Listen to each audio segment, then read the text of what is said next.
All right.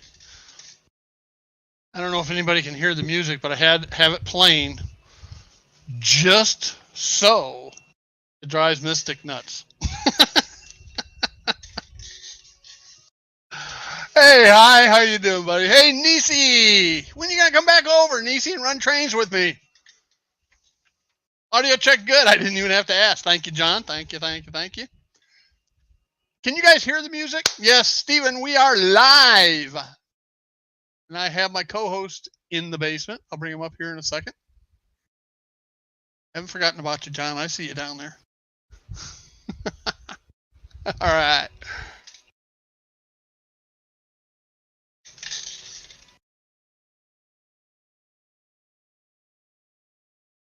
All right, John. Good morning, all, and Steve. Can you hear the music or not? I just got to know. No, I can hear it in the background, but not actually through the headset.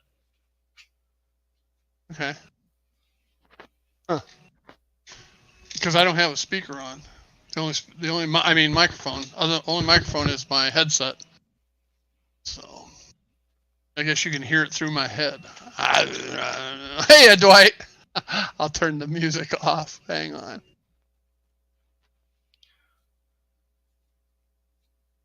There. Set the music down. I'll wait till John, Mr. Mystic, gets here. Then I'll play it.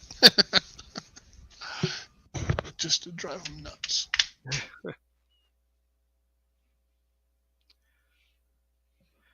And I'll apologize in advance to everybody. I've got a bad cough, so I hopefully will be able to hit my mute button before I start coughing.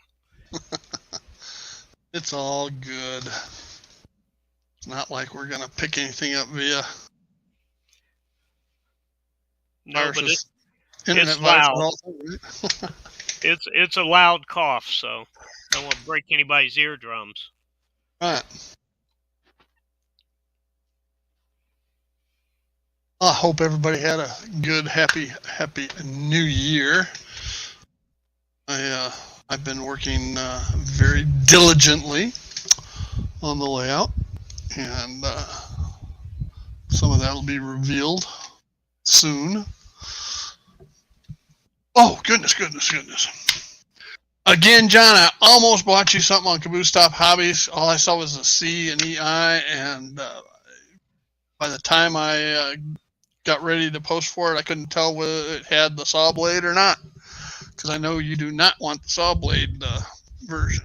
It's no, but you could have kept it. I got. Let me count. Just wait a second here. I have 1, 2, 3, 4, 5, 6, 7, 8 pieces of rolling stock I got to put together, and I don't know that I have room for 8 more pieces or not. So. Well, going through my trains, I found some more with the buzzsaw, so you will be getting some more of those. Well, I'll take those. That's not a problem. Because I can always retire some of the older stuff that I have on. Yeah. And that's what I've done. I retired my military train. I didn't retire it. I just have it off layout. And then I retired some of the old, this Milky Way reefer. All right. This was one of the original. This thing's heavier than hell too, because it's all the underneath is all metal. One of my original train cars dating back to I want to say 1963. You know, it came with the set. I know I've shown this little 40 ton before. Yes. Came with this, a Western Maryland flat car that was real popular, except mine's all metal. The newer versions are all plastic. It came with a Santa Fe box car, and I think a Southern gondola. And then the little bobtail came with the bobtail caboose too. Still on the layout. You can never have enough cabooses. Caboose. Yeah, is What? it caboose or caboose? It's actually just caboose. Okay. Proper grammatics. Caboose is plural. I think I have approximately 25 cabooses.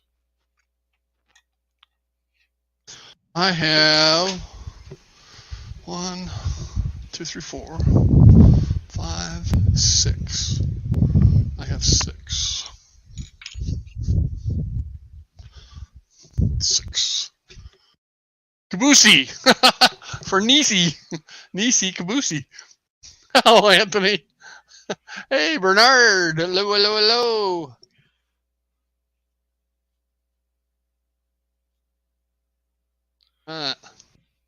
Well, I was running some trains this morning, just getting ready to, for the live stream. And I kept having a derailment. Well, actually, it wasn't even a derailment. It was loss of power. All right, on a turnout. Change cameras here.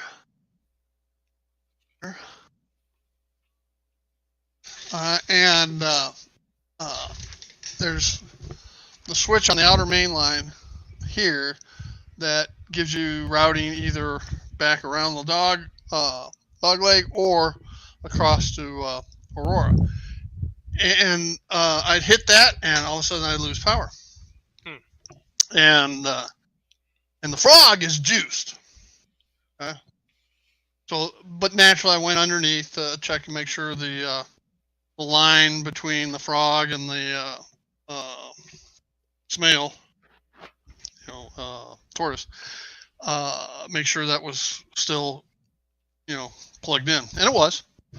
So I'm going, hell's the problem? So to get to it, that's a sliding glass door, but both sides slide.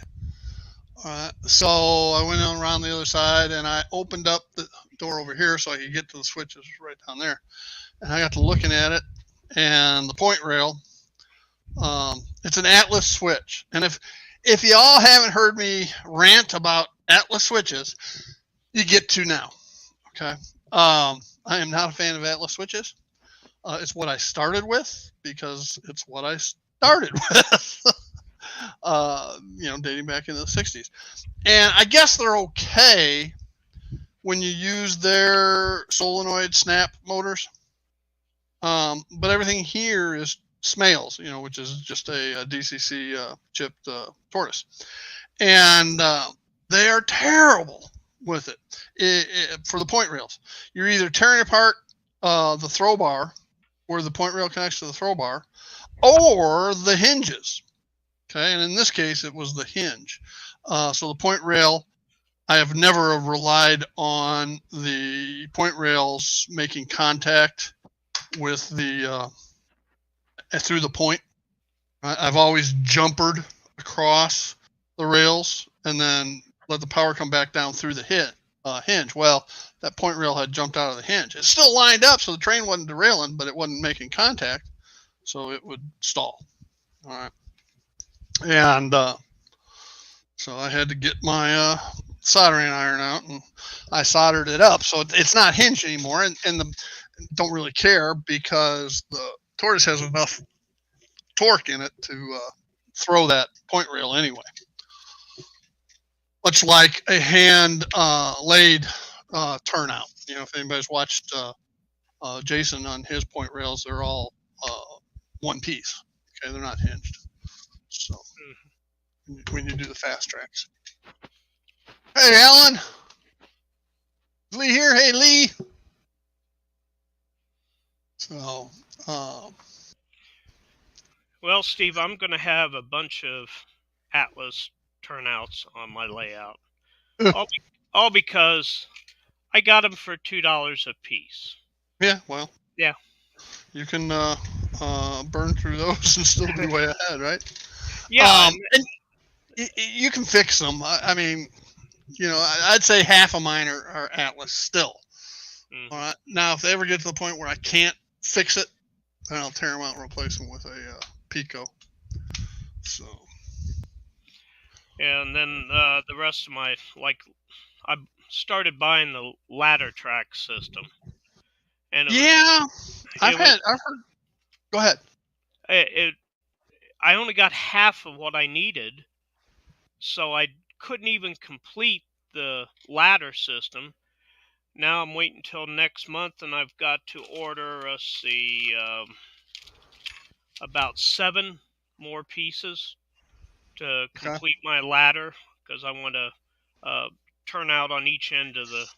That was my next question. Yeah, so hopefully it'll work. It's I'm limited on space, so I hopefully can save some space and get a little more straight track in the staging area. Okay.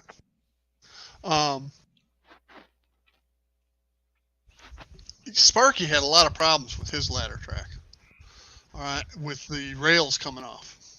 I think they were the frog rails, not the point rails. But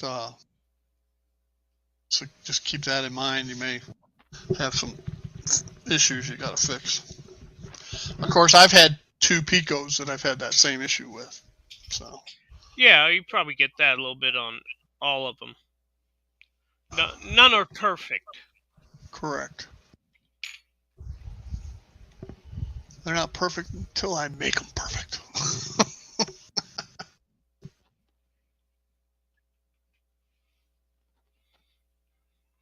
Well, and that's a lot of track for N scale high.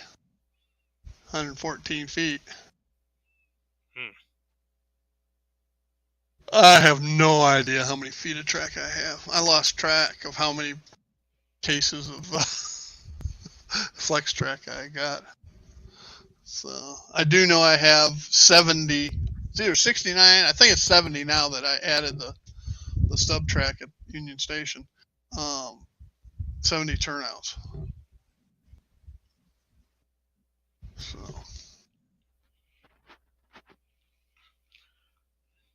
And as I told you, Steve, I'm gonna right at 11. I got a call coming in, so I'll hide for a little bit, take care of the call.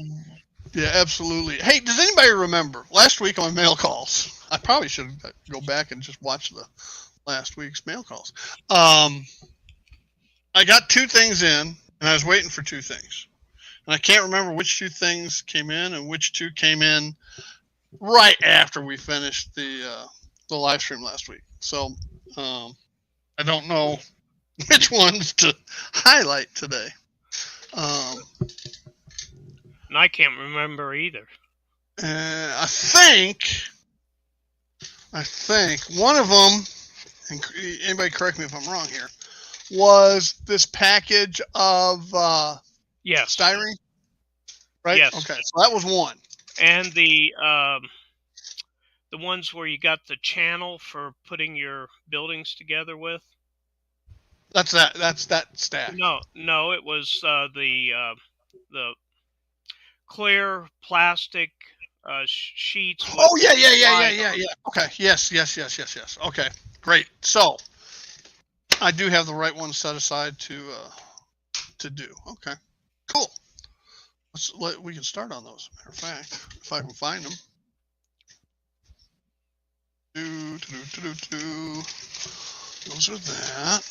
And then I got this. And then what happened to the other one? What did I do with them? God damn. And then I'll probably have a mail call for you next week. Cool. Order through Zitnik. And for those that don't know what a Zitnik is, it's one of the hobby shops here in the Tampa Bay area, over in St. Pete, North St. Pete, or Pinellas Park, one or the other. Pinellas Park. It's all the same to me. Yeah. It's on the West Bay. On the West Bay is the same thing. it's either St. Pete or Clearwater. Anything else doesn't matter. Where the hell? Where? Oh, there they are. There they are. Okay, that's one of them anyway. And Zitnik's is one of those hobby shops. They mainly deal in new old stock. They buy out a lot of old train shops up north and bring it south. Yep. They do have new stock also. Yeah, and they'll order anything you want. Yes. So. Okay. So one of the things that I got last week on Friday after the thing was people. Okay. But they came in, and this will be an upcoming tip of the day. To me, there's 3 grades of people. All right. You can pay a lot of money for the really nicely painted Woodland Scenics, Faller, Nock, Anthony knows how to pronounce it. You can, those are, $15, $20 for 6 or 7 people. There, plus shipping and et cetera, et cetera, et cetera. And then there are multiple grades of what I will call Chinese people. All right, they're not Chinese; they're made in China. All right, and there's some nicely painted ones. I won't say they're finely painted like the others I mentioned, but they're nicely painted. Okay, and then there's the ones that for like $10, free shipping, you get 100 of them. Okay. And so that's what I got in. I got 100 people in of the low grade people. And normally, they're fine for like background scenes that are far away. The people are far away. But this set was just horrendous. It just looks like somebody lined them up, took a paintbrush with one color and went, phoom, all right, and then got another color and went, phoom, and because there was no rhyme or reason to where the color fell on the people, right? And they were really crappy colors to boot, So I spent like 2 days this last week painting those 100 people. I used like 17 different colors. Hey, JB. All right. And trust me, I'm not a great painter of people. Okay. But I'm better than what they look. They look 100 times better than what they did look. All right. So I'll pop a couple out here. I've already used a lot of them because the idea of buying all these people was for Chicago, all right, for Union Station, which is progressing nicely. I mean, nicely. Yes, it is, and I'm not going to give anybody any information on what I've already seen. I sent John some pictures earlier today. Okay, so at least now, these people, there's rhyme or reasons to their colors. Okay, and I already had like 100 sitting people of the mediocre grade. So I've used them, and I made up some benches, which will be in an upcoming tip of the day video. And did the interior. Did I do the fence work? Or was that 2 weeks ago I did the fence? The railings. I think that was last week. Was that last week too? Yes. Okay. I did the railings. I cut them down because they were, I thought I was buying like 4-foot high railings, and they were actually like 6-foot high or 7-foot high fences scale. So I cut those down and got those in place on the interior of Union Station.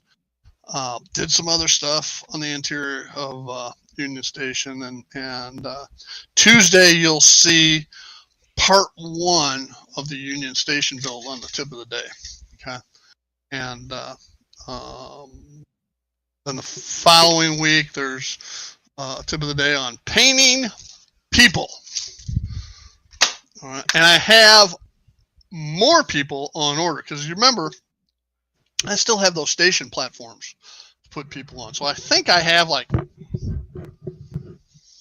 400 more people on order. Plus, I still have a lot of mini prints people to paint, which is my next, probably my next project. So. And Steve, don't you need more for your passenger cars? Not until I put interiors in the Athearn cars. I can use a few more seated people for one of the bi-level commuter cars because I ran short, and that's why I had this 100, because I ordered them a long time ago. I never got around to finishing that car that I still have about half of the car to fill. So, but you know, when it comes to, there's two things that you can buy as many as you want, and you probably still don't have enough. And one is vehicles, as Joe Rader knows.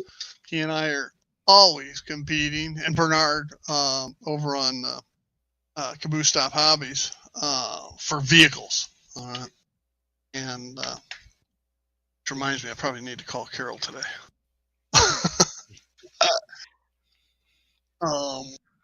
Try N scale. No, I'm not doing N scale. I can't see HO scale. You want me to do N scale? No. I don't have enough room for O scale. So I'm getting old. I have to use these all the time. Yeah, well, I got the pair you gave me, and they came in real handy when I had to start painting people. Oh, yeah, they do. Yes. So anyway, one of the things that came in after, I think after last week, was more people. Okay. And these are the ones I will say that from China, the better painted people from China. Okay. And actually, I got these from Eve Model USA, which is where I got the bad ones too. But that, I don't say that that's their fault. So they don't make them. So with that, I do have 4 more packages today. Anybody want to guess what they are? Probably for trains. Well, yeah. Let's look at this one. This one came from California.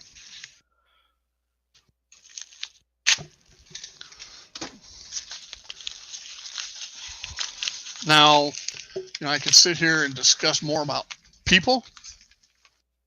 Nisi's got it. More people. Because also, you got to remember, down here, underneath the computer monitor, is the suburban town scene, or will be. Okay. Well, this one's not from California. I take it back. This one, it's still people, though. It has a sticker. Anybody recognize the sticker? Eat, sleep, model, repeat. That's a good one. Yep, it's from Mini Prints. Yay! My Mini Prints of the Month Club. Okay. For December, it's $25 a month. Okay. And that includes, Bernard picks out what items, typically his newer stuff, and a selection. So it's a grab bag of sorts. You don't know what you're getting, but it includes shipping. Now from Toronto to Tampa Bay, or something this size is gonna be $5, more than likely. All right, thereabouts. All right. So instead of a grab bag for December, in Bernard's Christmas card, he gave a code on the back. Good for a $50 discount on an order. Okay? So in other words, you could order $50 and it's free. And so that's what I did. for $25. $25 a month. And I got $50 worth of his prints. Now, I already got the YouTube gang. So what I got here is some crew figures. Train crew figures. And I got some, and what I needed was guys, icemen, guys to work the icing platform. I got 2 packs of them, which means I also got blocks of ice. I really didn't need the ice because I got plenty of ice on the icing platform, but hey, it is what it is. So that's what I got. So I got to get these primed and painted. And I still have a bunch of other mini print stuff to paint. I think I have it all primed. I just don't have it all painted yet. And Steve, what do you use to prime your mini print? I use Vallejo on my airbrush primer, gray primer. Boop, boop, boop, boop. And I typically use 2 very light coats.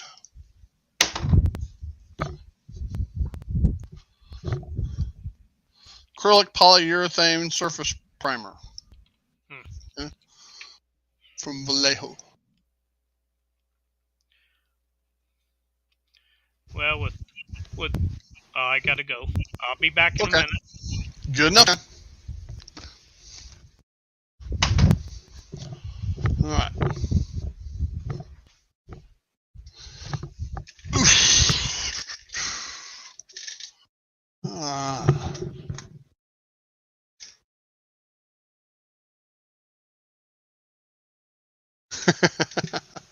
No, you don't get a loonie back. I would imagine, and I don't know this to be true, that I may have because I got within like $1 or $2 of $50.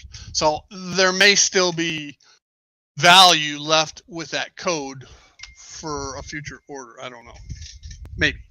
Maybe not. Oh. Texting me.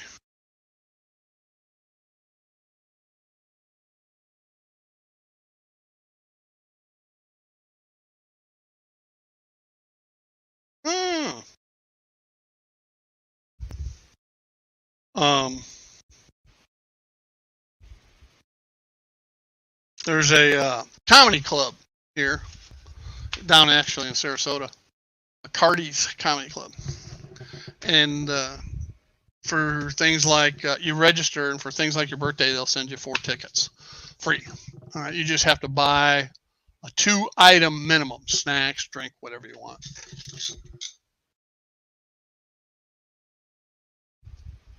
Well, John, don't run too fast. Pace yourself, Mr. Bannicky.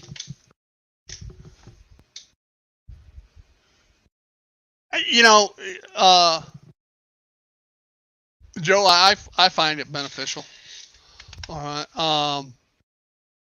You know, I think the club is worth it. Granted, I've gotten some things I'll never use, like the zombies. You know, I'll never put the zombies on the layout. I might do, and he has all kinds of contests and stuff too, and giveaways, and you know, I got second place in his first or second one with my Backwoods Bordello scene. So,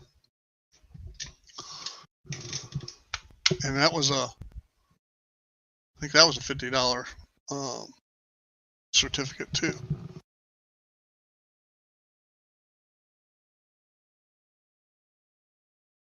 No, Lynn, I'm not going to paint the ice. It's a clear resin, so it's that frosty look anyway. Although I could paint it and have it be blocks on a different scene, I guess, if I wanted.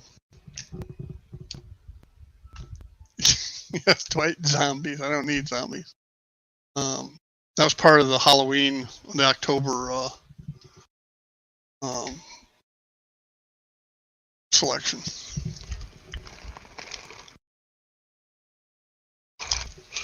But I got a bunch of birds. I've got a list I need to send to Bernard of suggestions. Like I've got these eagles, okay? But I really need an eagle's nest. I don't know if anybody's ever seen an eagle's nest, but they're pretty big. And I've got a couple of different trees that would be perfect places.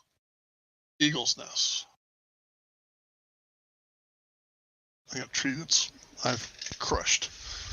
Need to straighten out. So,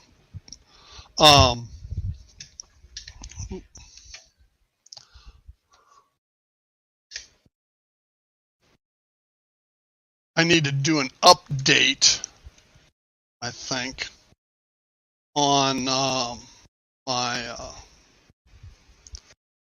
sealing of trees. What I'm talking about there is after everybody flocks their trees and everything, they typically go back through with hairspray to lock it on. And I've had terrible luck. You can look underneath my trees and there's all kinds of crap underneath them and hardly anything left on the lichen that I use. And that, you spray on adhesive and then try to seal it with that. Now the trees over on the Lakeshore Drive, or actually Columbus Avenue, that I was the first place I used my airbrush and matte finish. It's perfect. I mean, that was 7-8 months ago that I did that, and you don't see any. There might be a couple little pieces, but you don't see all the flocking coming off like other places. So, but as I start to, I won't say finish scenes, get the scenes to maturity. How's that? I'll probably start replacing trees and use some super tree material and redo a bunch. So. You leaving us, Niecy? Aww. Steven, what's up? Had to do it.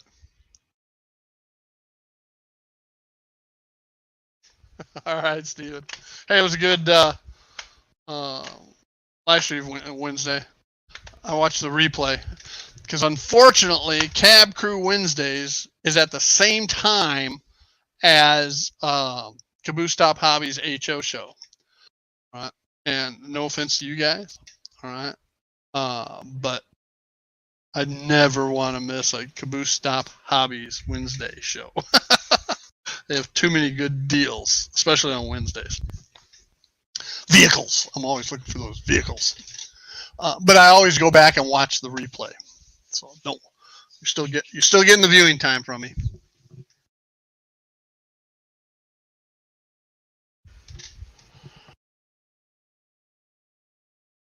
Alright.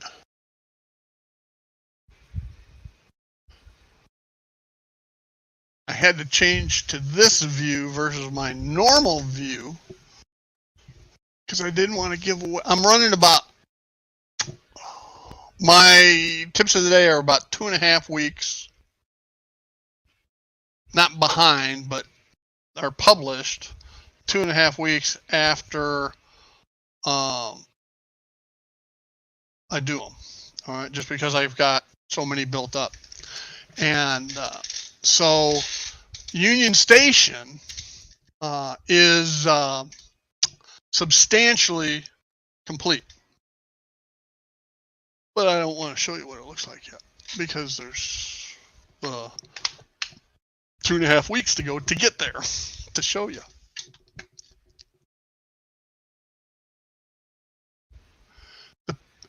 On Facebook, yeah. I thought I put a like on it. Hi. I didn't comment on Facebook because I typically comment on, as you know, on YouTube. But yeah, I saw on Facebook the pictures you posted, and matter of fact, it was this morning I looked at them.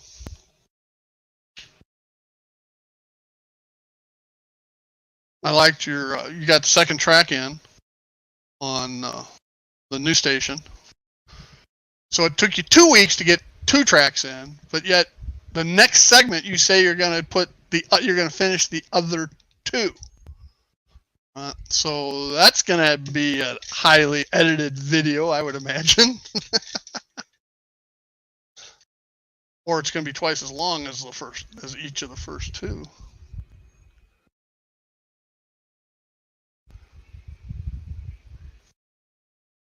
All right.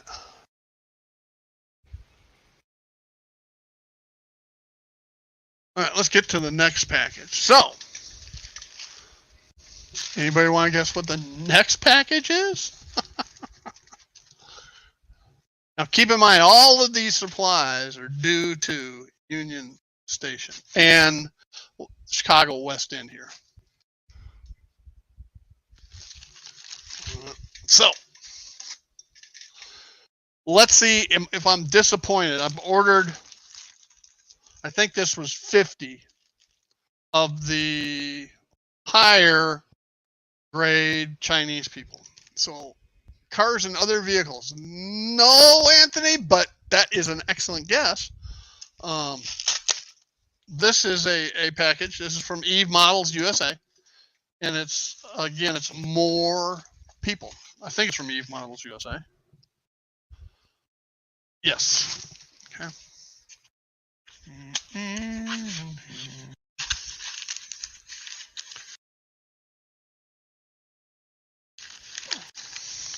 And yes, these are well painted Chinese figures. Now, the only problem with the well painted Chinese figures is they're very bright colors. And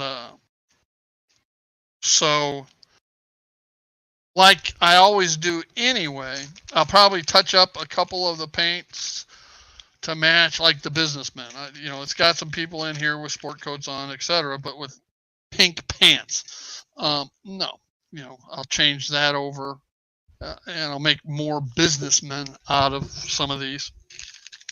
But they all have to go through a black wash, a very thin black wash, and you don't want to get it too thick.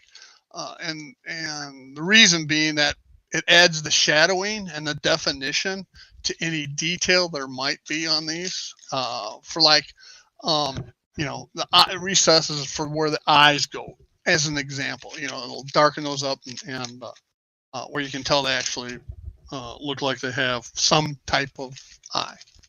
So.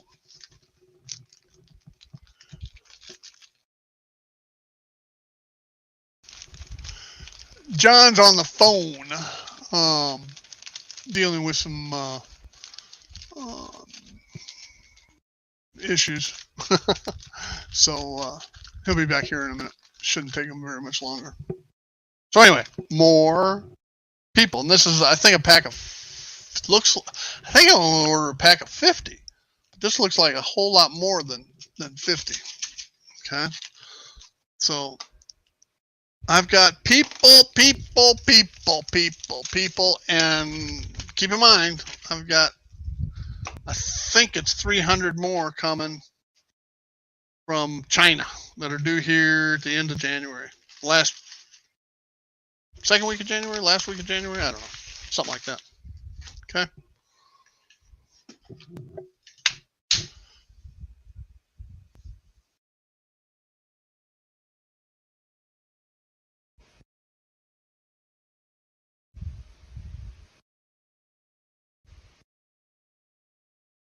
Is that a Verizon issue, Joe, or a computer of yours issue? I tell you what, I've had just about every national or regional cable company you can imagine with all the times I've moved.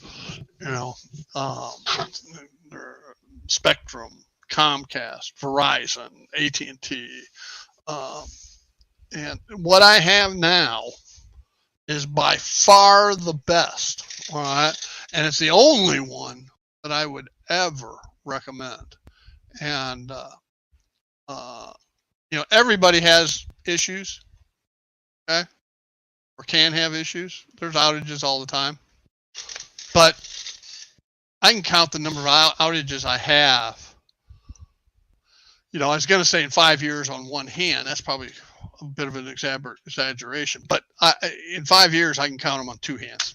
Okay, and two of them have been because of hurricanes. So you can't blame them very much. But it's Frontier, but it's fiber optic. All right, I think I got 200 gig or meg or whatever it is service, and it's hardwired. I'm smart enough, experienced enough to know that I really needed this computer, even though the router's way over there. I hardwired it out here, and so as a matter of fact, no, my laptop is not hardwired. My TV is not hard. TVs are not hardwired. Those are Wi-Fi. But the computer, aka doing these live stream, they're all hardwired, and I never have internet issues as it relates to streaming anyway.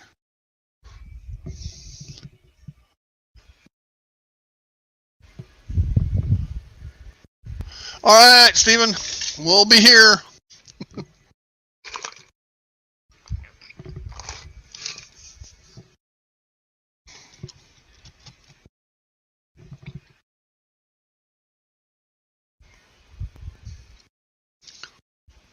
Planned power outage?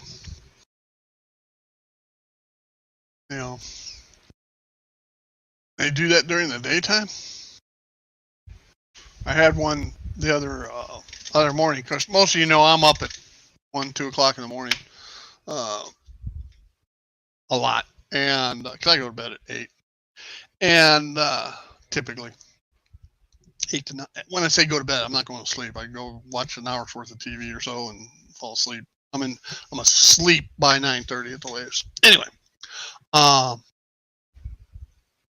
I'm up real early, and lo and behold, I was getting caught up on the videos from the day before, and YouTube, and all of a sudden, internet went out, and I'm going, what the hell?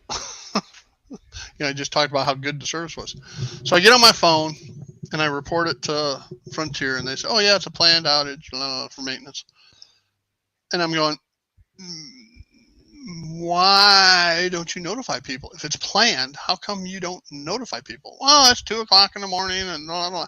I'm going, some of us need it at 2 o'clock in the morning. Well, I don't need it. I wanted it. Okay. So I gave her a piece of my mind. And yeah, they have to do that type of thing. Totally agree, Hi. But they can pick times that lessen the impact.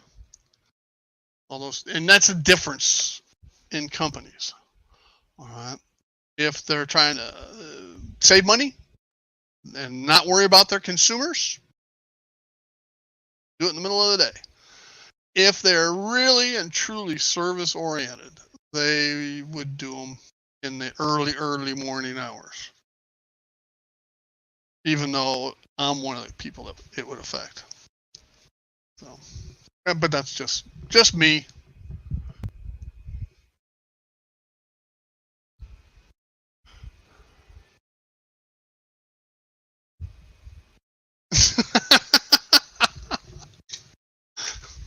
All right, I got a policy of no politics, but that was a good one, Bernard.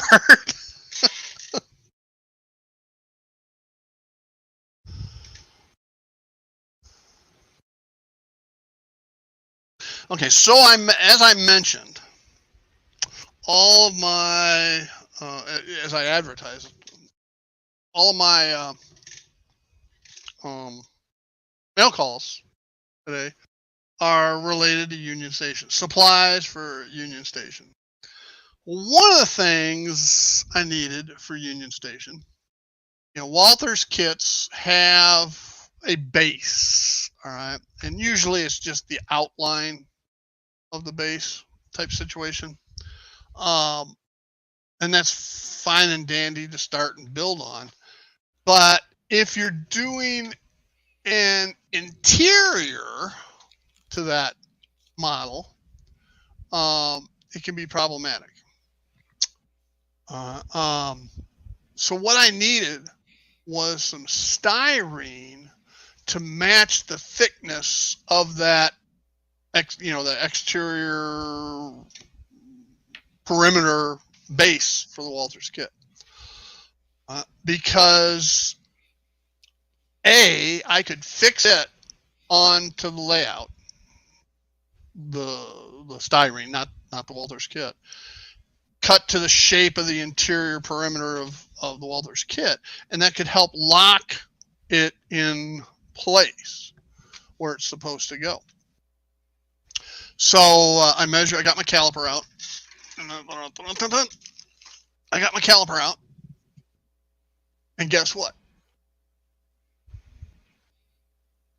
The battery was dead. So I had to find batteries for it, and I did. And then I measured the perimeter base of the Walthers Union Station kit, and set on a quest to find some sheet styrene for it. Now, I keep for sale signs around a lot, but that's way too thin for what I needed. So I did find a place, and I think via Amazon, that had some 0.06, and I don't know if that was of an inch or millimeters or what, but it was 0.06, and it matched the what I needed. And it came in a pack of 5 1-foot square pieces, which was perfect. All right, because I needed 2 of those, and that gives me 3 plus what extra would be that I shaved off to get the same shape as the perimeter interior of the Walthers base. So with that, ding, ding, ding, ding, ding.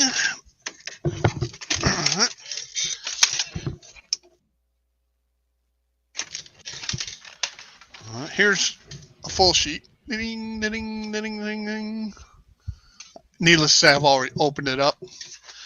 And here are the 2 pieces that I needed. What's left of the 2 pieces that I needed for the Walthers base. All right. And these are what cut off. Then there's still the interior pieces that I had. Because I also needed it to build some mounting brackets for the chandeliers that you may have heard me talk about way back when, that I've had for over a year in anticipation of building this kit. Because the Union Station kit, all right, was the first kit I bought for the Retirement Railroad. Okay. Before I bought anything else, I bought Union Station because I knew that was going to be the focal point. Understanding the fact that it is nowhere, I won't say nowhere, it's not the same as the prototype. Okay, similar architecture, but not the same. The Walthers Union Station, I believe, is modeled after Denver, if I'm not mistaken. And Steve, at some time, could you get me the link to that styrene you bought? Sure. Yeah. Sure. That may be something everybody would be interested in also. Well, that's what I'm thinking here. So, where is... hang tight. Amazon. I think it was on Amazon. I don't need that. Okay.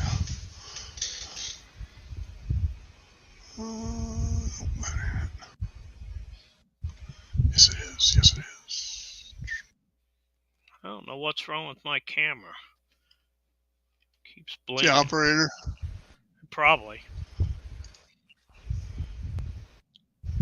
Alrighty, here comes the link. Then check it out. Gotta make sure that link works.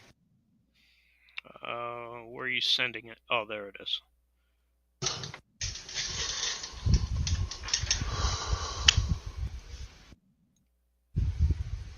Now think about this. If you were to buy like Evergreen or what's the other big styrene guy? I can't remember. But you buy a sheet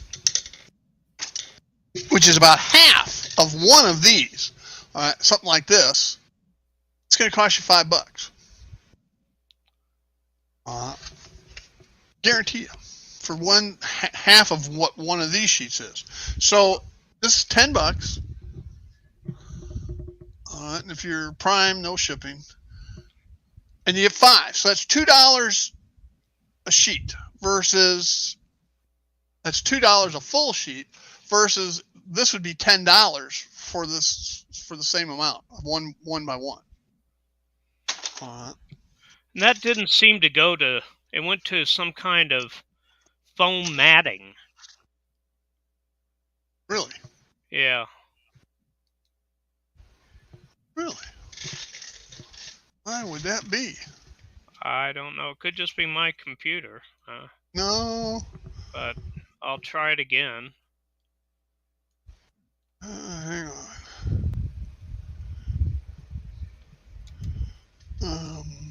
No, it did.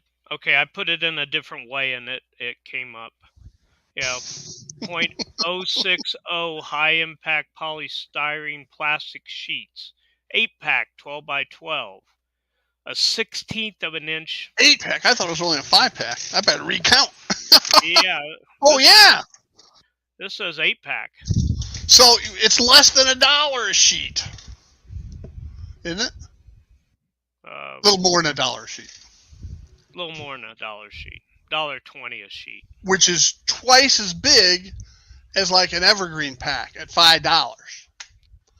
So let's just say $1 versus $10. Like $1.10 or $1.20 or whatever it is. Okay.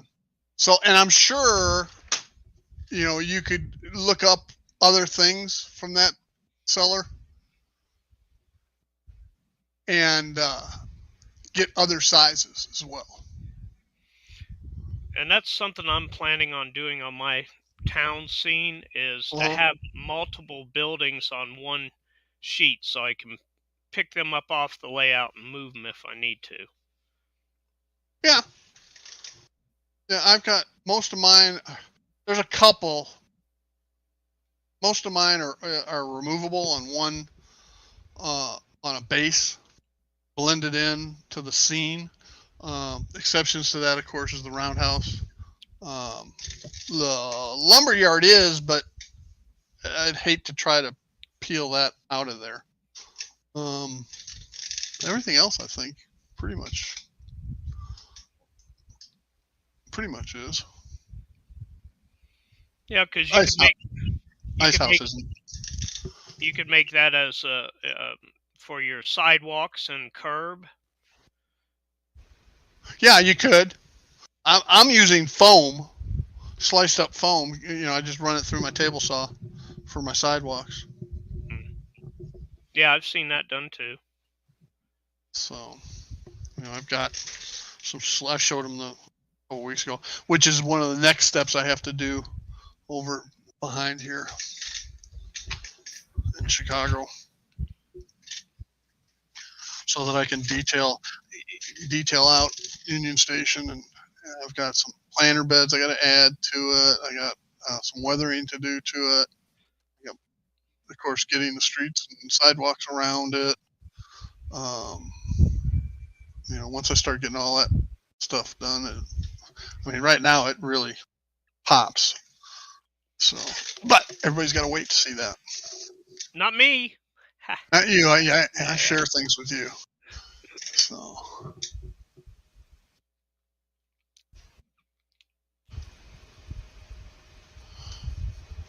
All right. See, everybody up there, John, says it all worked for them. So it's operator error on your end. Okay. Well, why does that not surprise me?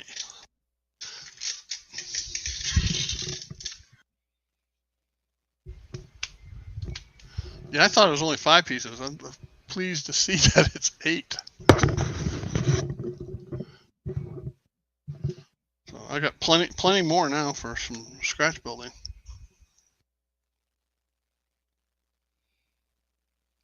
And then I had to, between my caliper will do either in inches or in millimeters.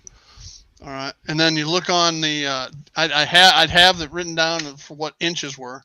So then I go looking for it in inches and can't find what I'm looking for in inches, but there's centimeters. So then I got to do the conversion. But I finally came up with that, and it is, I cannot tell the difference. The caliper can tell the difference, and there is a slight difference, but it works perfectly. And it does hold. When we get to that tip of the day, you'll see what I'm talking about, how that holds the everything in place between that and the power pickup. Because this one has the Union Station has a really cool way of connecting power. I've got plugs on most of my buildings where I unplug them, lift them up. And Union Station has a plug, but I don't have to do it. The plug is built into the bottom of one of the columns and then built into the base that the building sits on. So you just put the building down, locked in to what that styrene floor ultimately becomes the floor, and it powers up. So. Hello, Lee. I thought I said hi to you earlier. And Wiggy's leaving. Just so everybody knows. All right. Wiggy was here Wiggy got into the stream before I did. Let's put it that way. All right. Yeah, he beat me too. As I set it up, all right, and it scheduled it and everything, and before I could turn around and get back into it, because that's what I do, and I go to get back in it, and Steve Wigwag is already in the stream. That's twice he's beat me into my own stream.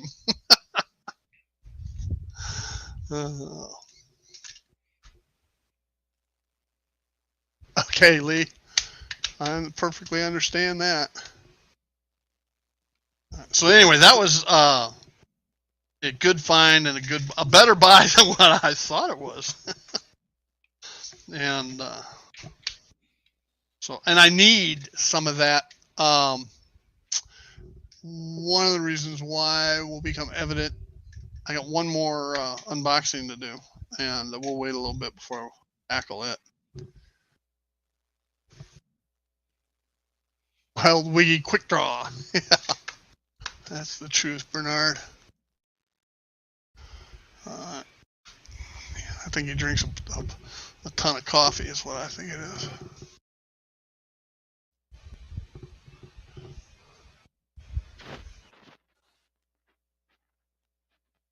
So anyway, did you get anything done on your layout this week, John?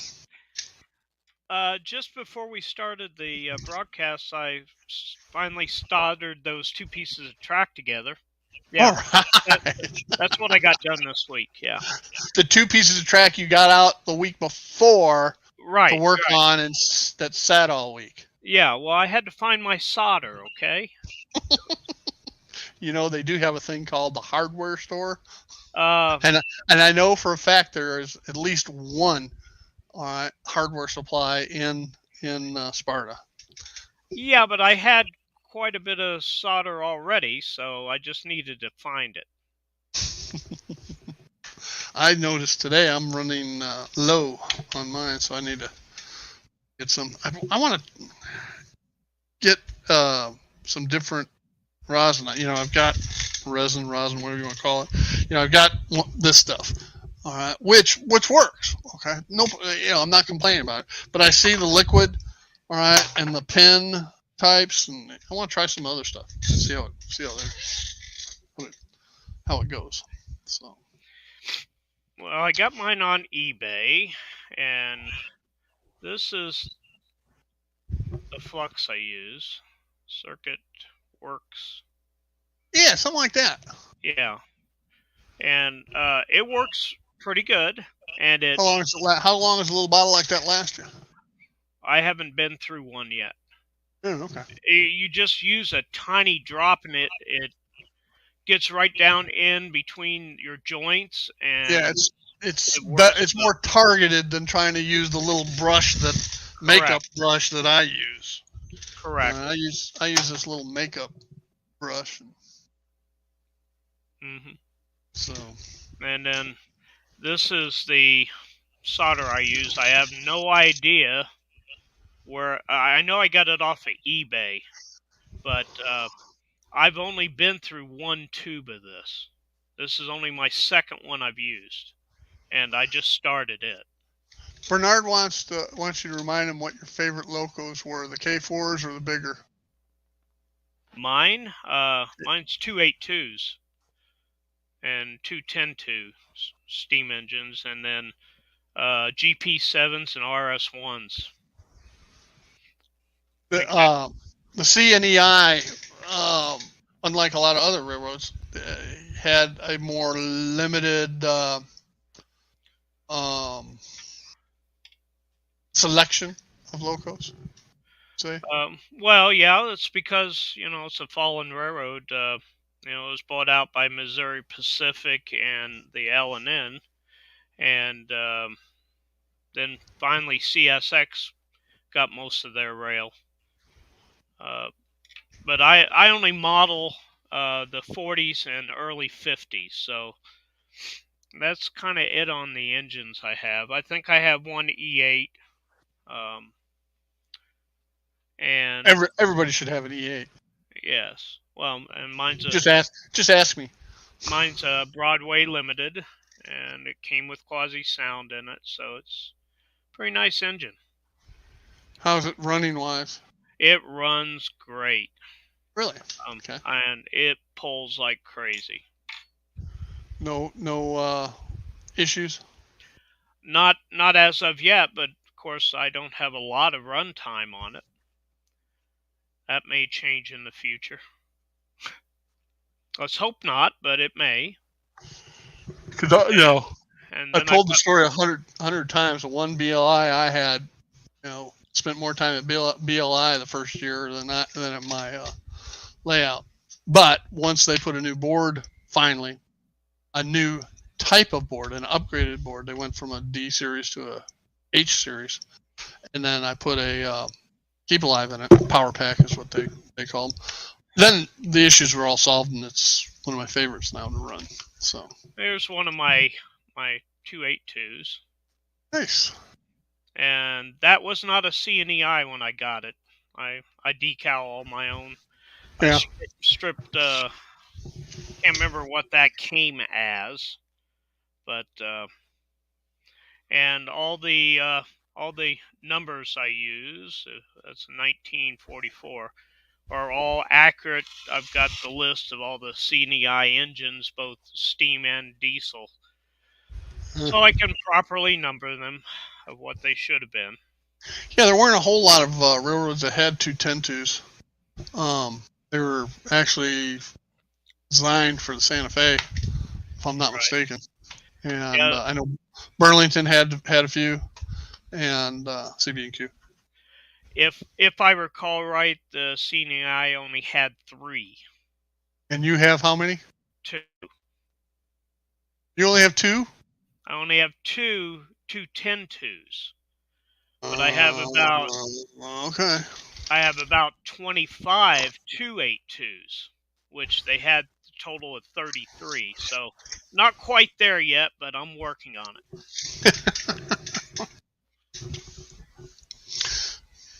Because that stack back there of blue and yellow boxes, those are all 282s. Okay. Are the yellow ones Athearn Genesis? They're all Athearn Genesis, yes. Okay. They all have the same problem. The drive gears break in them, but Northwest Shortline carries them. Huh. Well, you keep an engine long enough, you're going to have some gear issues. I guarantee it.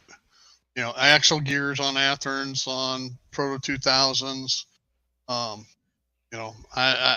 keep extras because, as a matter of fact, I know I was running my Union Pacific City of Los Angeles this morning, and it kept the lead F7 kept derailing, and I said, this is strange because it ran fine all last week. And I pulled it out and looked at it, and sure enough, on the front truck, one of the axles was way out of gauge. Well, the only way that happens is to be that far out of gauge, is if the axle gear is cracked. So I had to pull that one apart this afternoon and put a new axle gear in. Well, I did once, but we'll see. And one of my 282s was a new old stock, had never been run. I get it out, I put it on my test track, run it back and forth, make sure it runs good. Then I installed the DCC chip in it, put it back on my test track, ran it back and forth. The second time it wouldn't go forward, but it'd go backwards, and then it stopped working. Brand new engine, never run. It was the drive gear. They had an issue with them back when they were first produced in 99, 2000, where they were all breaking drive gears. Nylon? Yeah, they were nylon. Yeah. That's why. Yeah. Yeah. I heard,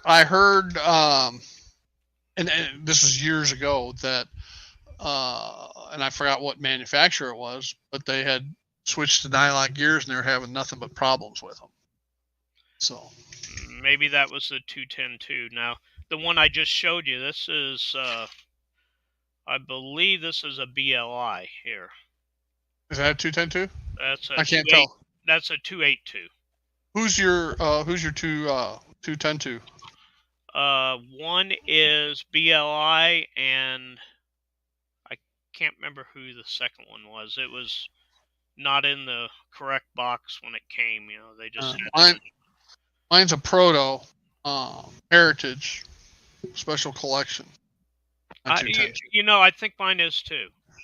This is the one that didn't have the proper box. I do have an Heritage 210-2. Yeah, I believe. I got too many engines. So but you can never have too many engines. No. You're always at least one short. Yes. At least. My 210-2 is a shelf queen. It is not conducive to my up and downs. Okay. My transitions. I've got it where it's fine around all my curves, but it's at transition points because it's those drive wheels, 5 of those on each side, are so long. Right, there's no flex like there is on trucks.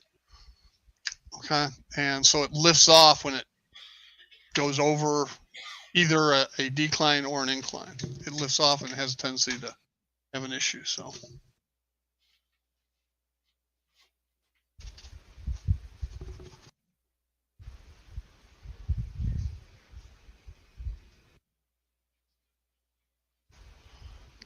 Kaiser rosin, okay.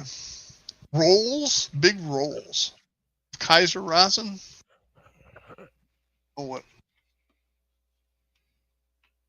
Okay. Yeah, that's the Heritage one right there. The box you got in hand. I'm trying to get it open without breaking the seams that some are already broken. But this was I think this was a new in the box. It had never been run. That's the way mine was. Mine was new old stock. And they're not actually that old, because I think it's a Walthers Proto. Not Lifelike. Yeah, that's the same one.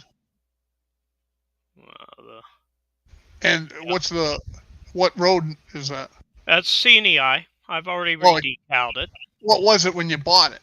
Let's see what the box says. I can't remember. The box says it was N&W. Norfolk and Western. Yeah, but they shouldn't have the and sign in there. It's Norfolk Western, not and. No, No, it was N&W. it was okay. It's NS, Norfolk Southern now, Southern. but Okay, yeah. it was Norfolk and Western. If unless I'm mistaken, but I'm pretty sure that's what it was.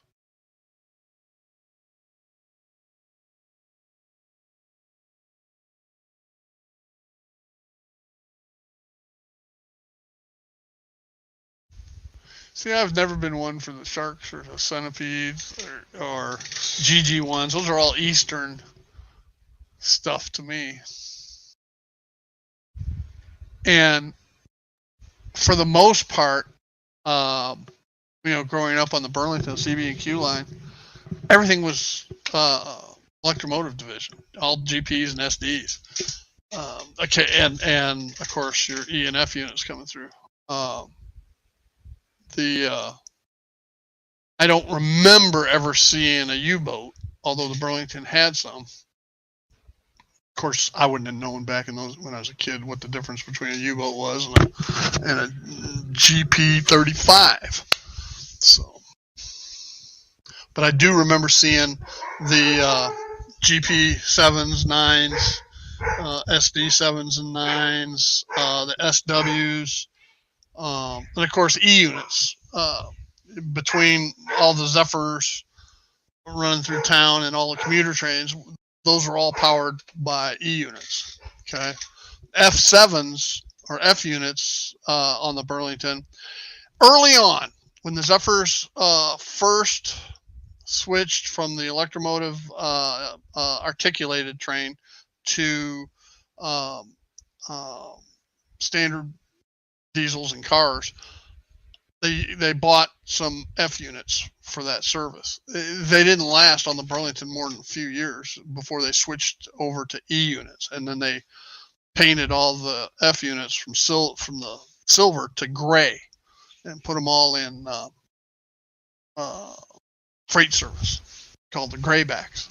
Hello, GWR, welcome. What are you having, hi? Just no salted licorice, please. I'm sure I told that story before.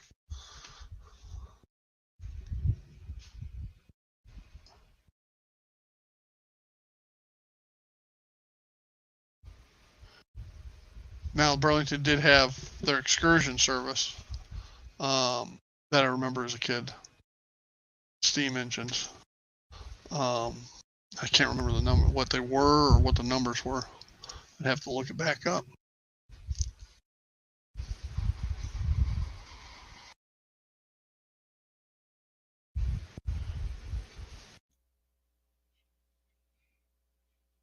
Oh, Bernard. If I ever joined a local club, all right, I may put together a train utilizing the 210-2 for the club layout. All right, because it's a sweet engine. It really is.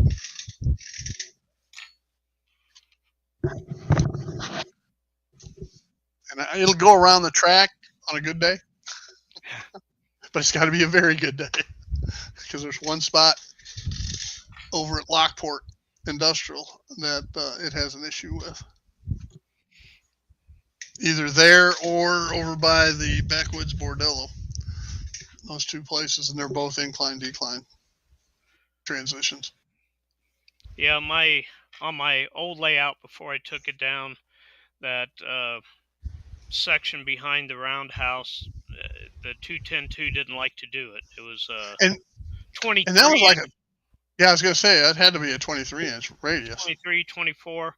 Well, that's why I'm relaying the track at the end of the roundhouse and added some wings out on my 4x8 sheet to actually make it a 30. I think it's a 32-inch radius, and we'll try to do that on all the main turns. So Yeah, hopefully,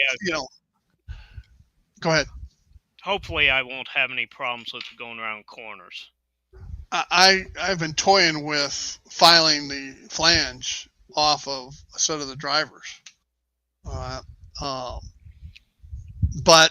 because for turns. But Right. that's not the problem. It's with more analysis. That's not what I think the problem is. I don't think it's the turn issue as much as it is the transitions on incline declines. Well, John, I'm going to let you entertain the folks for a minute. My wife got home. I need to ask her something. Okay. I guess I was showing this earlier, and my mic was off.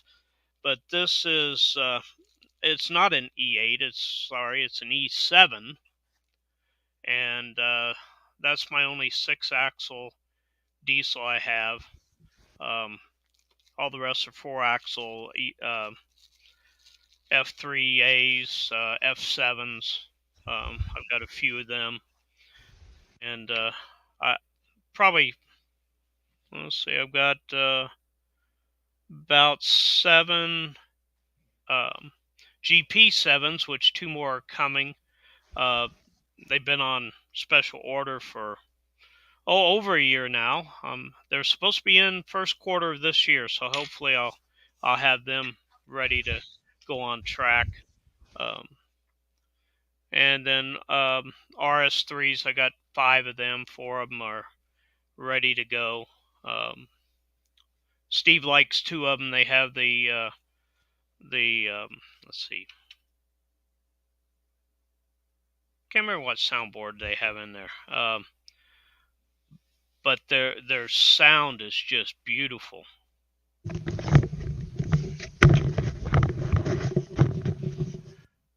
All right, I'm back. Okay, I don't have a B unit for the the E7s, but I do have B units for the F3As. I have F3Bs, and I have I think one E7B. But see, Burlington didn't have any B E units. I'll be right back. Your turn.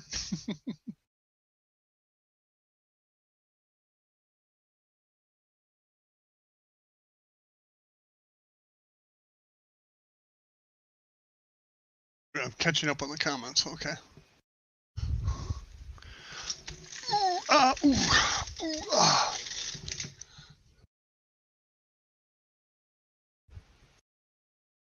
Oh, okay.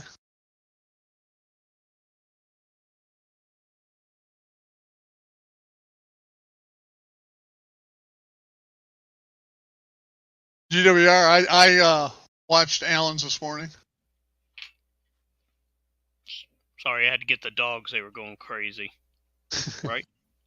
Absolutely. Absolutely. Come on. Come on. Up here.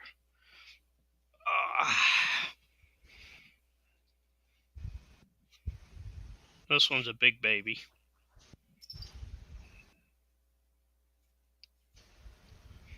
This is actually my daughter's dog that I inherited when she moved to the Netherlands. Peaches, come in. She should go visit High. Come on. Where's she at in the Netherlands? She's in the southeastern part. That's down by Venlo. The area I went to. This is Peaches. Hello, Peaches. This is my son's dog that I inherited. She's a big baby, too. I think she's a cat. Well, we inherited a cat. We inherited one cat from my oldest daughter twice. Yeah. Yeah. Let's see. I've got one cat from my daughter. I've got one cat from my son, and then we unfortunately only have one more cat, and he had just lost his brother earlier in the year. Oh, It's walking around meowing for hours at night looking for him. oh, poor thing. Yeah.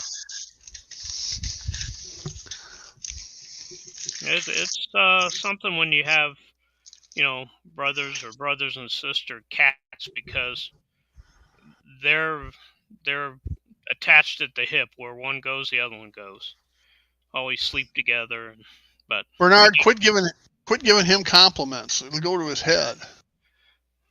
well, I haven't seen that. Oh yeah.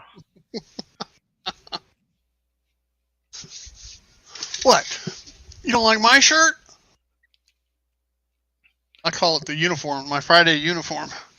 Well, my wife found this for me on, I don't know, eBay or something, and I've got the exact same shirt, but it's colorized. So I don't know which one I like better. I guess for a broadcast, this one's better. Doesn't have all those flashy colors on it. Yeah, mine doesn't either. Matter of fact, though, this one's getting so old. I need to get a new one. I was one of the original.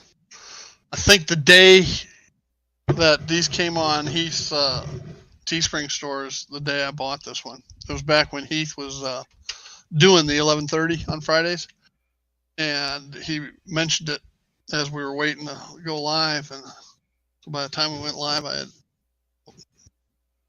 gone ahead and bought it.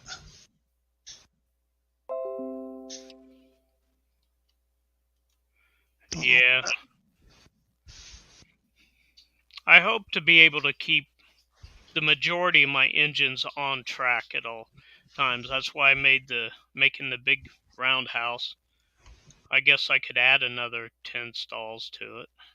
I've 9. I've got all of mine except one on the layout, and the one I don't have is a Southern Pacific, and Southern Pacific didn't go into Chicago anyway. All right, that's the one I use for hauling the military train, which is off layout at the moment. And I still got a couple sidings I could use at the outdoors at the roundhouse if I had to. Yeah, I'm still going to have some siding tracks at the roundhouse. I think I'll have room for maybe 5, 6 of them. Ah. But I also have to figure out where to park my work train, and I've got 2 or 3 cranes. I've got a whole set of the work trains that needs to be put together and painted. I've got so much work to do for the time I have. I wouldn't have to really buy anything for years, except maybe glues to work on stuff. Because prior to having a train room, I was just buying stuff for the layout. So I've got, I don't know, maybe 20, 30 boxes of buildings to build. That's a nice shot, Steve. Yeah. Yeah.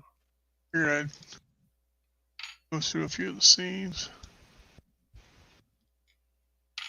Yeah, real good.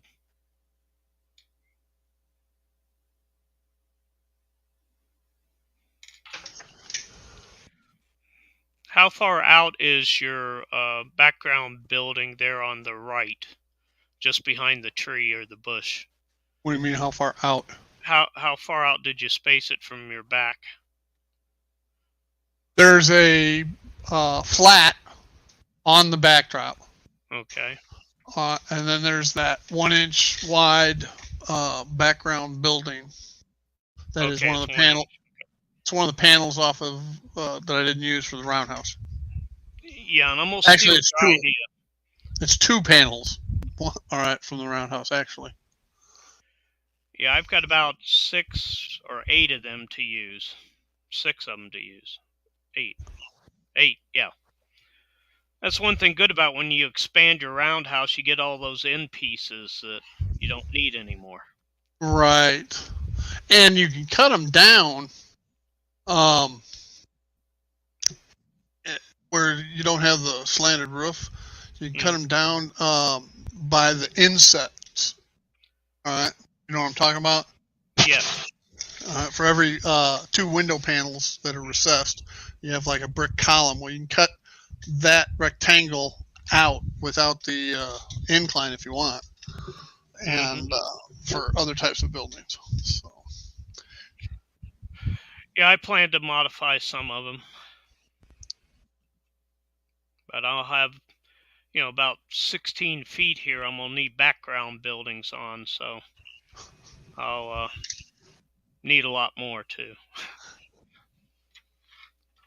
Yeah, I remember when Blue Smoke originated from one of his. I think it was from a T-Track switch that he was working on. I think that, or no, it could have been a decoder install he was doing. Because there's 2 things that he had Blue Smoke on that I know of, and both of those. And then I was there the day his little BLI steam engine is coming towards the camera, and all of a sudden it hit a bad spot in the track, and that thing just went off, right off to the ground. Stop!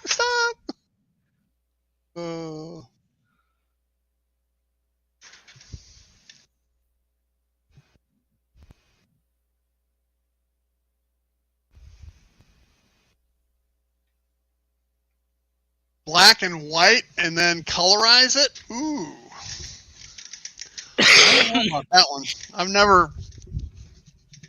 I've done the opposite, but I've never colorized a black and white photo.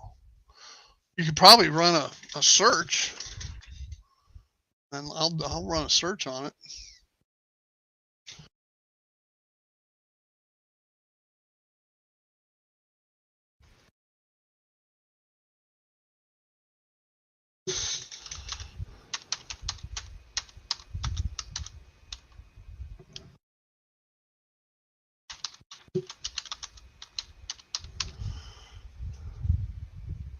Colorize black and white photos. Download free, Windows and Mac, and CH software. Run a GWR. Run a search for colorize black and white photos. And there's different photo editors that you can apparently do that with.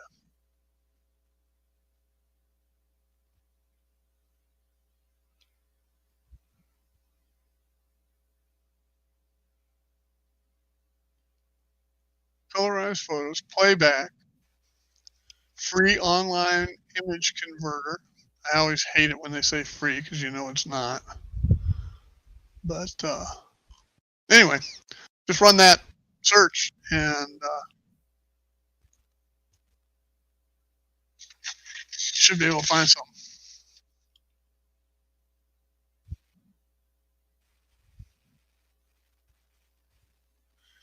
You're 30 and you don't do tech?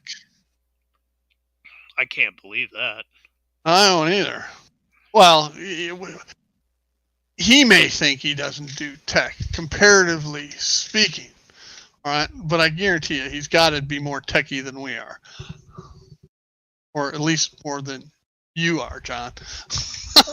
Hey, what are you talking about? I gotta admit, though, the engineering programs that were coming out, some of them were just beyond me. I guess I am getting old, and that's why I decided to go ahead and retire. Can't keep up. I always get a kick out of people that they're internet experts, okay, and they'll read something on the internet and they think they know it all, and or they'll go to an internet legal site and all of a sudden they think they're an attorney, or just the engineer. Some of the engineering sites, like doing Borelli, I can never pronounce Brunelli, famous physicist, and his tank draining equations and how they applied it to to gravity feed systems, and they don't take into consideration one key factor that isn't in his formula, because it's a different application of his theory than what the engineering conversion for thing is. But anyway, and so I always get a kick out of internet experts. So.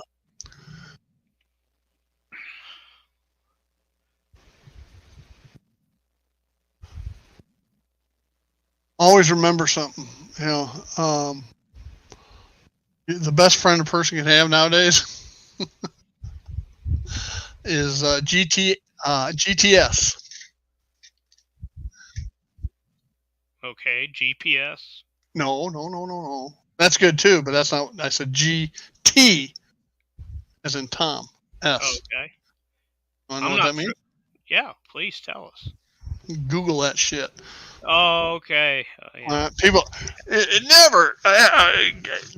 never amazes me. People get on the internet and like on a Nextdoor application. Does anybody know this, or does anybody know that? Damn, do you not know? You're on the internet. You don't know how to use Google? And that may be one problem we have nowadays. Before I moved, I tried to give away my. All right, Joe.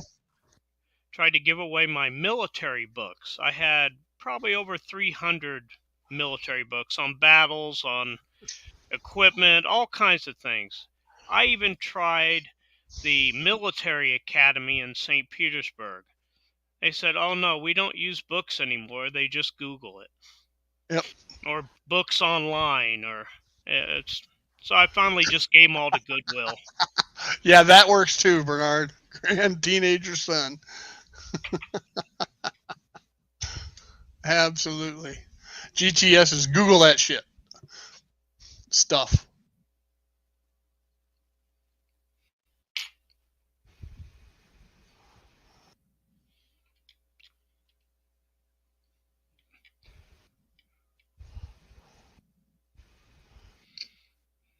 All right, let's do my last item. And this came from one of my favorite places to do business, besides Caboose Stop. And it's not Amazon, it's not eBay. But if you've never ordered something from Iron Planet Hobbies, Ryan up there is a great resource. And the shipping is super fast. As fast can be out of Springfield, Missouri. Let's put it that way, out of the Ozarks. But they're my go-to places for anything Digitrax related. If I want Keep Alive, capacitor packs, I go there. Recently, it was brought to my attention. I think Heath told me that Rick at Fultz Bailey had told him that Iron Planet has the cheapest prices on DPM kits, and I've got a whole lot of city buildings yet to build back there, and I'm working up my collection before I start actually building, because like the city classic kits that I have, you can combine. You can buy 2 or 3 of the same one and put them together and make a bigger version of the kit. So I'm starting to look for some of those. Iron Planet didn't have any of those, but they did have some DPM kits that are substantially similar to what I need. And so I picked up one of those. Now, what is the discount code for Iron Planet? The discount, Heath's discount code, and I think it's 10% off. It's either 8 or 10%. I can't remember. Is HUMAN, HUMAN, and it's free shipping in the United States. Okay. So you're saving $10-15 right there. Okay.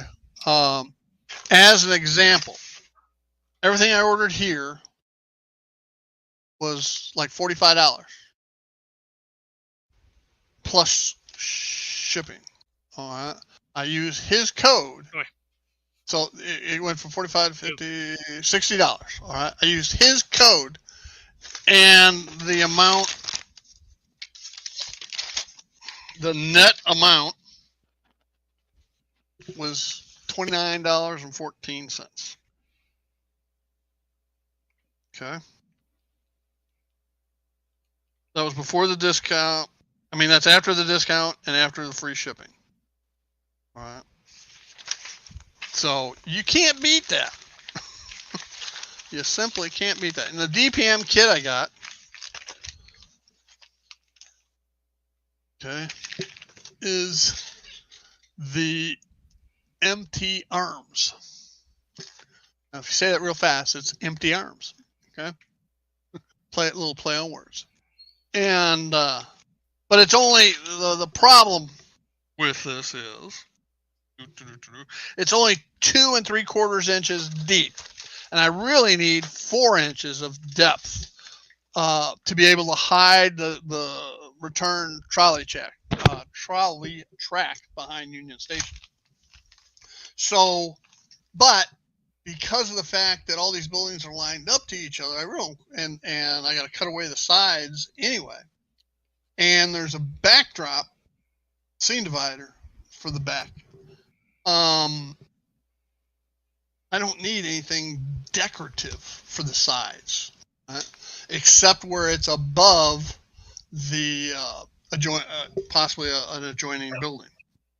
So those sheets of styrene I got will be perfect to add extra depth to the sides of this building, at least for the lower floors, because I can cut away the sides, the kit sides, and then double the thickness, and with the decorative portion, and then the lower where the track's not running through, I can use the strip styrene. Does that make sense? Yes, JB, we are still going. Hello, Eagle Creek. I was watching one of your videos this morning, and Alan, of course.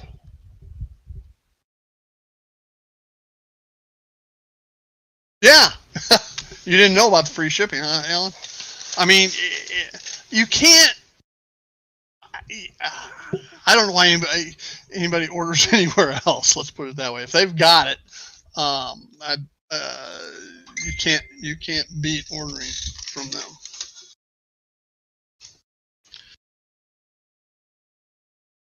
Trying to get a hold of me now.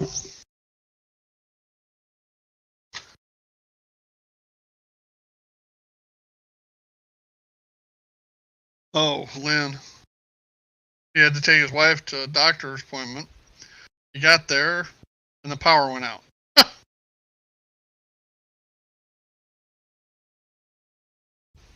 They've been waiting for that appointment since November, and they can't get the power going. They're gonna have to reschedule. He is not a happy camper.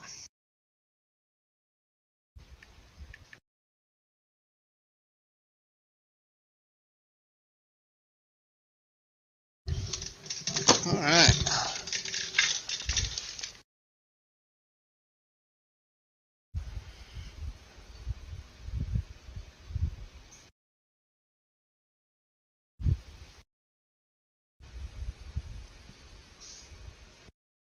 Well, GWR, you're in England, right? You'd be better off finding somebody over there who's just trying to mail something could be problematic. It's not. And you're assuming that I have a good printer, which I don't, by the way. I mean, it's fine for regular photos, but when I want something printed nicely, I actually take them to Walgreens to have them printed. You know, many of you have seen my Prudential building background flat that I took a picture, had it blown up, and then I took it to Walgreens. They blew it up and printed it. Hmm. Yeah, my daughter had gotten a new debit card when she was over here, and it didn't get in before she left to go back to the Netherlands. So Oh, she had me mail it to her. Uh, how many months did it take? oh, she's already got it. It was only Oh, 2 okay. days. We ended up going through U.S. Post Office because UPS wanted like $172. Yep. This weighed an ounce, and Yep. ended up It. the post office was $38.90. We have I have multiple friends over in the Netherlands, and we'll send stuff back and forth, and it's a cluster. I can do stuff to England; it's not that bad. It's still not great, but it's not anything like going to the Netherlands. My shipping from Carol for a couple months worth of purchases typically only $15 to $17, Bernard.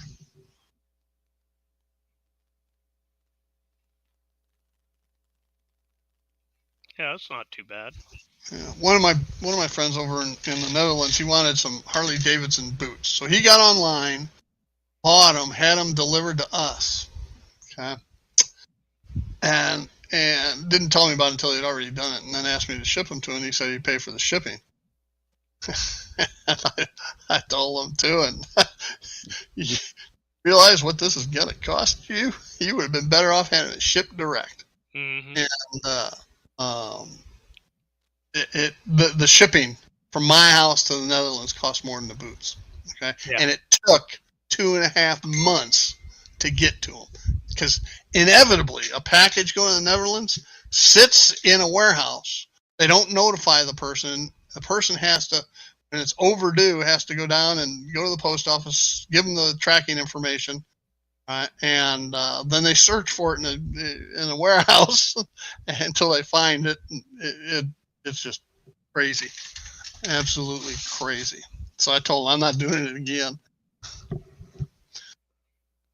Yep, that's can be quite expensive. Lynn's having terrible times with medical treatment for his wife.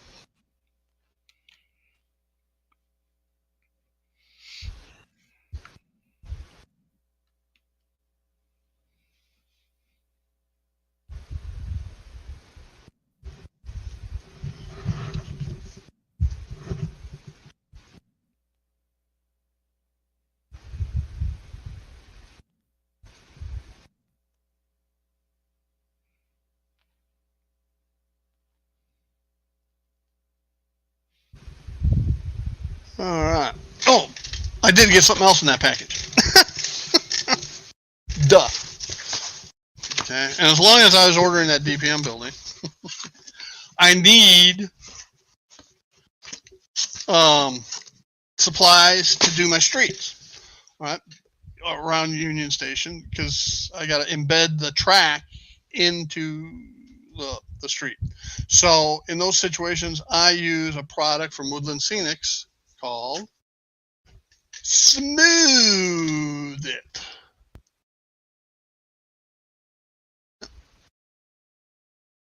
So I got a carton of Smooth It. So with there's a couple other things I still have to get. I've got to do my sidewalks first. And I really need to get the ITLA elevated platforms for that scene, just so I know where it sits, so I don't smooth it over where the supports have to land on the wood base.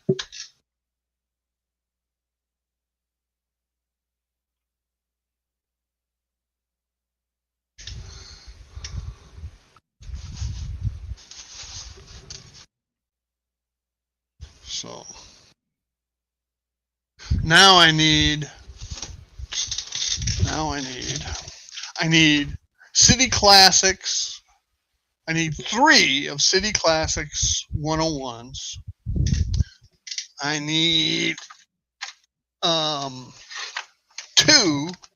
of City Classics 102 Penn Avenues. And the other one I need.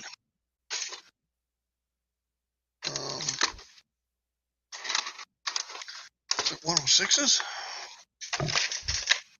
105s. I need 2 more 105s.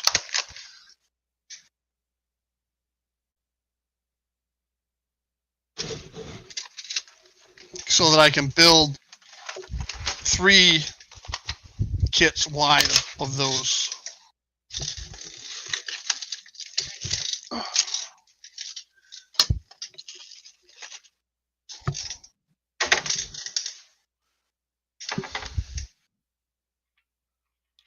And then once I have those, the DPM kit and those City Classics done, I can look and see what else I may need for that divider scene back there. Look, Lynn's recruiting.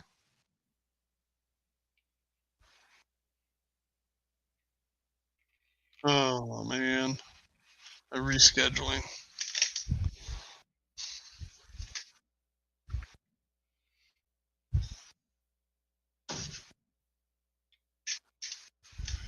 PVA, I don't know what PVA is.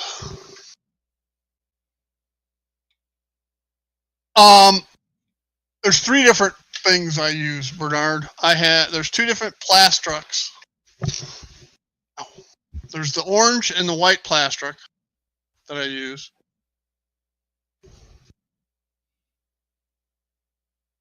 The Plastruc Bondine is for styrene and ABS. Down a little bit, Steve. Huh? Can't see them where you have them. Oh, at least I can't. I wasn't trying to show them. There. This is for styrene and ABS. Okay. So if I'm trying to bond between those materials, I use this. General purpose is the orange. All right, and it's also good for ABS, styrene, butyrate, and acrylic itself to each other, whatever. All right, so I also use this. And then the reason I like the Plastruc is because going into the bottle is a long-stemmed brush, okay, which I really like to use. But the actual best, and now I gotta find where the hell it's at. I think it's under here. Yeah, there it is. I think the best that I've ever used is the Tamiya Extra Thin, the green cap. I hate the yellow. All right, the yellow I just hate. But this green is good. The only problem is that it's got a real fine little brush, and since these bottles are short, the stem is short. So I still end up using a paintbrush on Tamiya to apply it. But you got to watch out what type of paintbrush, because you don't want to eat away. These are solvents. These aren't glues. You don't want to eat away the bristles on the brush. So, in the upcoming Tuesday's tip of the day, where I start on Union Station, one of the things y'all may remember, 4 weeks ago, I was looking at, I was trying to find church pews. Mm-hmm. I remember that. Yep. You remember that, John? Yes. Okay, and I looked at that and I said, and they're not expensive, but they're not cheap, And then you get them, you still got to paint them, and blah blah blah. And I got to thinking, I had some angled beams, angle iron, so to speak, 3-foot lengths, I think they were, or 2-foot lengths. And I said, I could take those and cut them in lengths, put some legs on them, and I got benches. Mm-hmm. So that's what I did.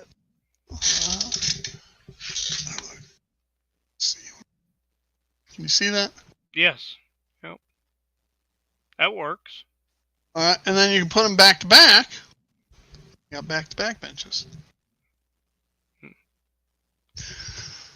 So that's what I did, and I made a bunch of benches up, and in the Great Hall of Union Station, they had the benches where passengers could sit and wait and so forth, or people coming down to meet people at the train station could sit and wait. And so I made a bunch of benches and have those inside in the interior of Union Station as well.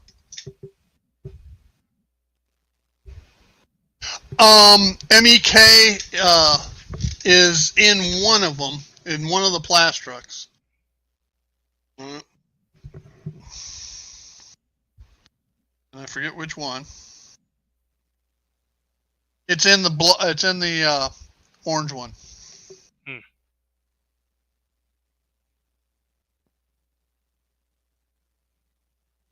It's not listed on the white one.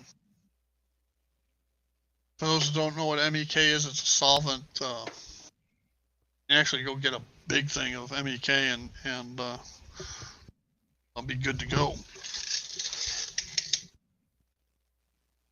I just found this little square tubular piece of styrene from that packet I had, and I was looking for it to when I was finishing up the chandelier mounts. Now I found it. Kyle! The people. All right, Kyle. We got people. We got more people. And we got mini prints. People. Okay? So that was the majority of the mail call. Then, just for you, I got Smooth It to do my streets. And the MT Arms Hotel. Now on this one, on the hotel, I always like to, you'll hear this from a bunch of people. I like to tell stories with the railroad. From Fairview Street Station, there's this little old lady with a youngster in her arms walking to the train station. That's my grandma taking me to the train station to go rail fanning when I was about 3 years old. Okay, so you got that scene, and you got the lumber yard. My dad's got me over there filling the trunk up with sand, for my first sandbox and stuff like that. Y'all may or may not recall, if you go back far enough, you can look. And right here, all right, can you see my hand and what I'm pointing to there? Mm-hmm. All right. Yes. That's Trixie. Okay. Underneath the street lamp with her arm up on the street lamp and her thigh-high boots and short mini dress. Waiting for the boys from the roundhouse for a little business activity. So there's all those little scenes going on the railroad. The backwoods bordello. If you get down and you look close enough into the trailer, you'll see some scenes as well. Stuff that's not readily visible, but it's there for the right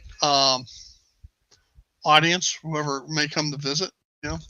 But yet it's nothing where a little kid's going to ever see it, right? Or at least know what it is if they do see it. So one of the planned scenes was in those people I painted that we talked about early on.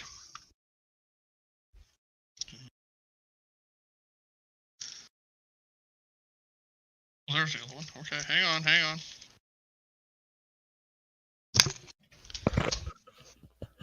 All right.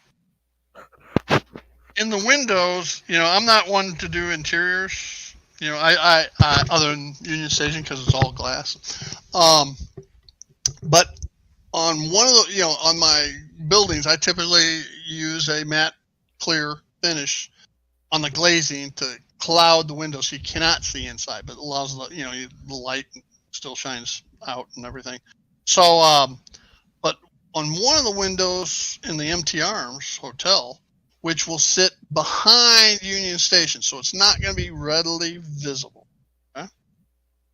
But we're going to have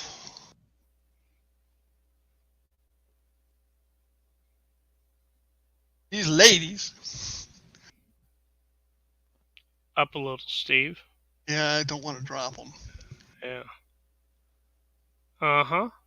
These ladies, naked ladies, one's got her boots on in the window. Oh, she's got her boots on. She's not naked. No. Yeah. Their exhibitionists will be in the windows advertising. I may put like a red blinking light in that window. All right, so that the passengers coming out of the backside of Union Station, all right, would look up and be able to see them up there in the window. So anyway, we'll see.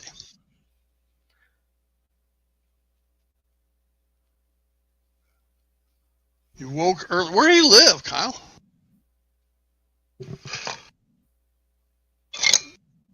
Or do you work nights?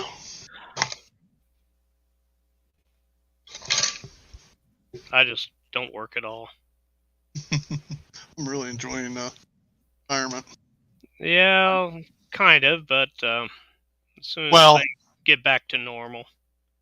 Yeah, I've held off on my second pension until I was 65, letting it mature a little more.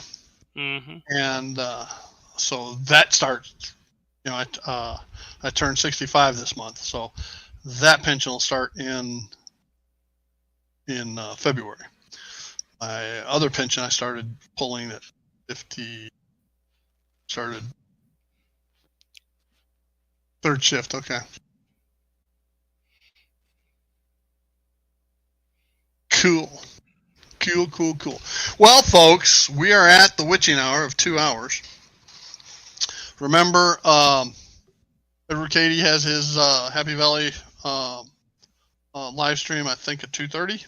He was thinking about changing, and I haven't heard him say if he changed or not. And then, of course, Anthony, Mr. Dodge, at 4:30 Eastern. And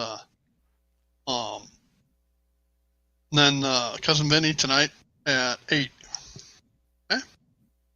So with that, guys, I want to thank you for joining John and I today at the Retirement Railroad and whatever John wants to name his railroad. If he ever actually put something up to run.